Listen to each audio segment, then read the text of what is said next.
Okay, we're making a quick test cut just to see how this thing's gonna do its thing. I'm holding it by hand. I'm ready to go. I'm not setting up the mag base.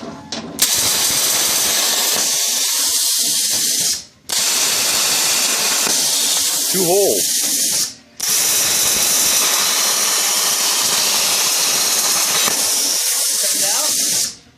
It is. We'll knock out easy.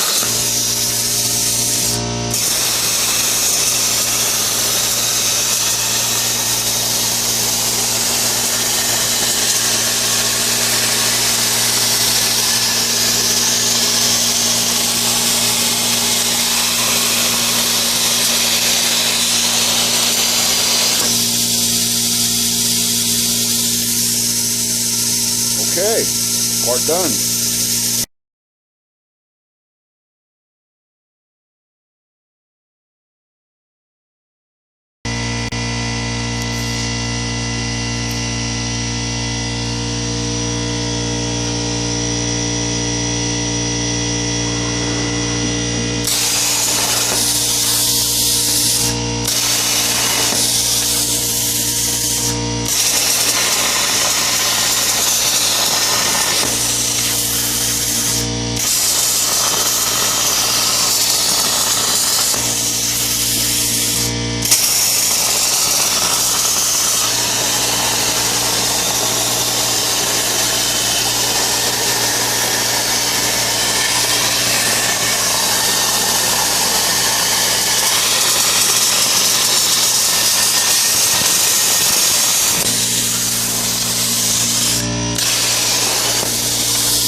That's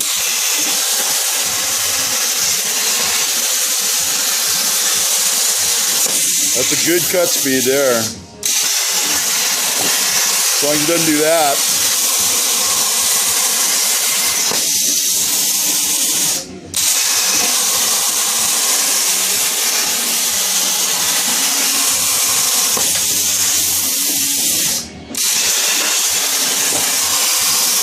Those aren't dropping out. And here's what we did here at the finish. We had two parts that kind of glitched on us. This part, when it dropped out, flipped up, and then when it came to hit the next one, it jumped over it. So we had two trash parts, so we had to make two extras. We just added two down here to the end. But that was pretty good use of the material. And this piece of Swiss cheese is going to the scrap bin, and we're going to make one last shear cut this thing in half, so we've got a good usable piece of material down at the end.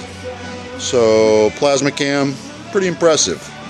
It would have taken me a hell of a long time to build those parts, slot them, and get the holes drilled in the right places and all that stuff. So these are ready to go in for forming, and then final weld. Okay, our parts are done with plasma cutting. They've been deburred. They took a trip over to the belt sander. Gee, I wonder where I could find a decent belt sander.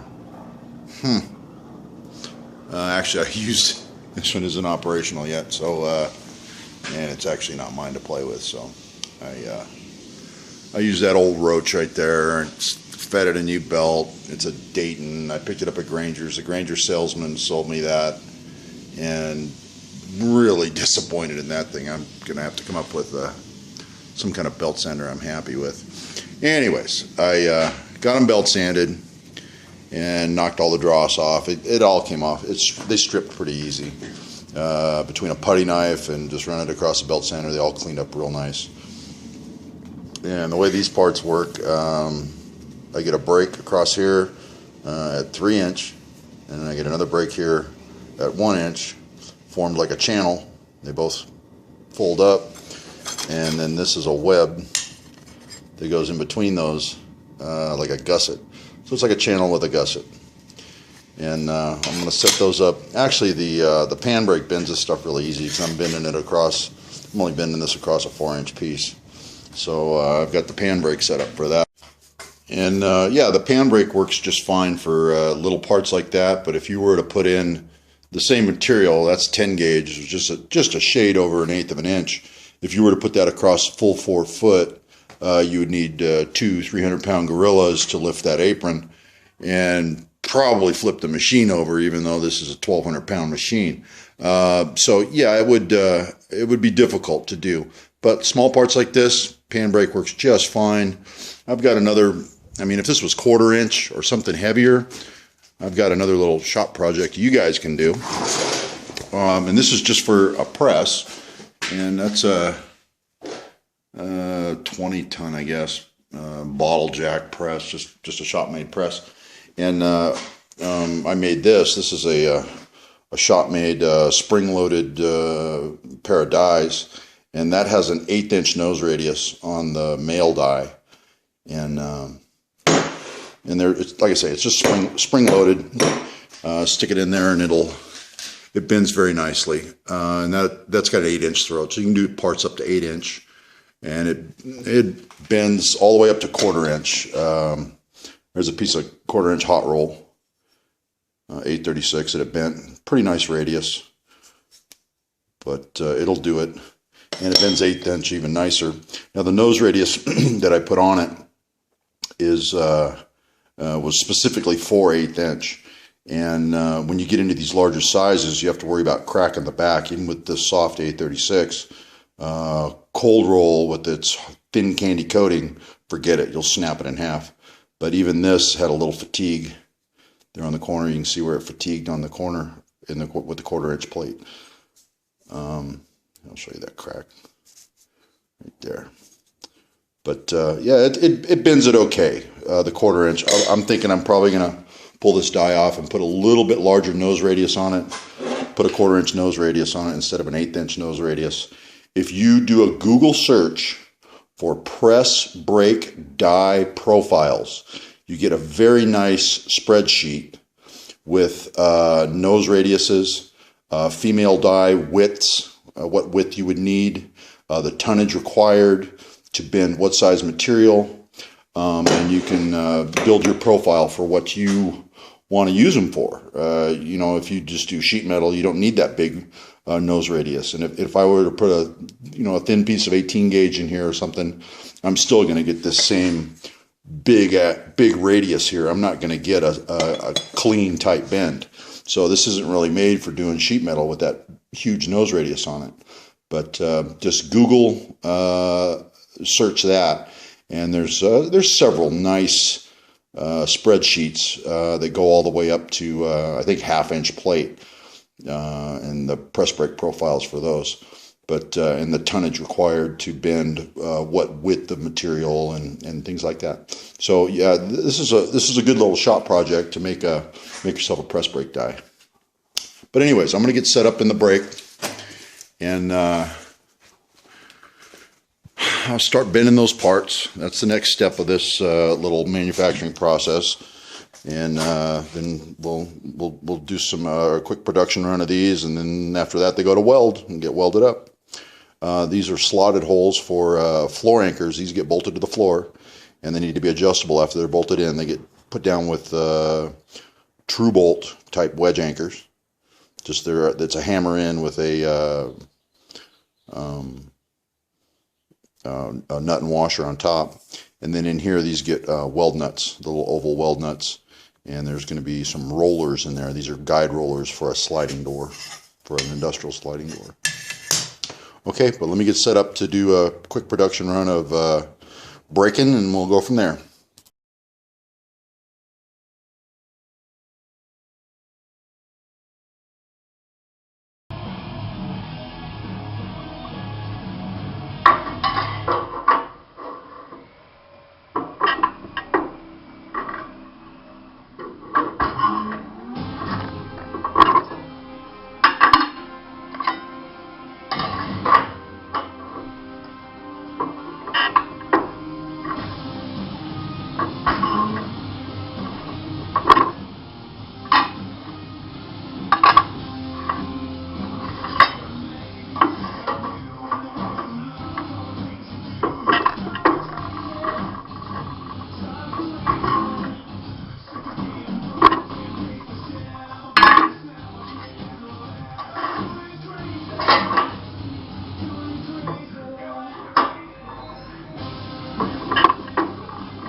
Okay, and here's the last little bit of our project. I showed you a little bit of forming, and this is what we ended up with. Just a pretty simple channel with some holes and slots. And then that center web center web that we were cutting out. Actually just kind of drops in here and fits in there. And those are already welded up, done deal.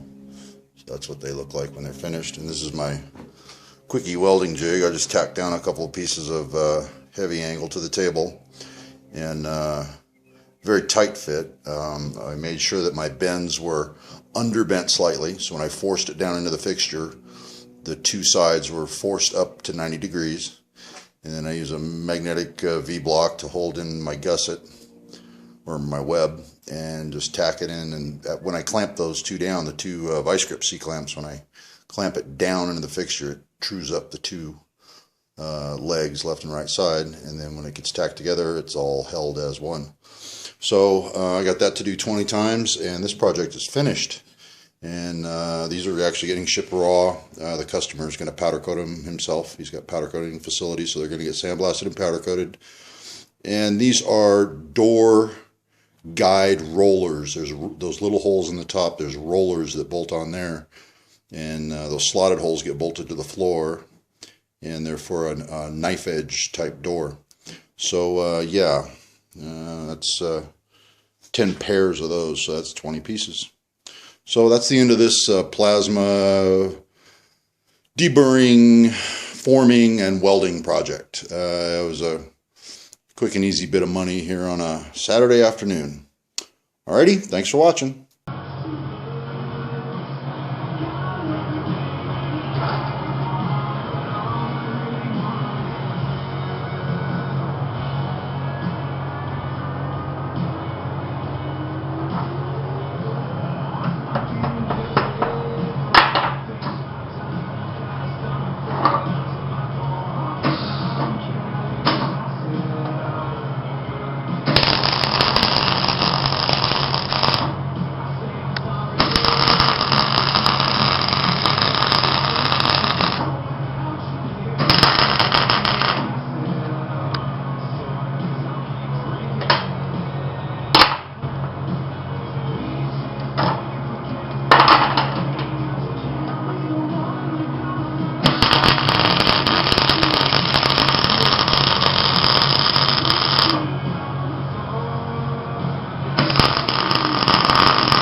Tight fit.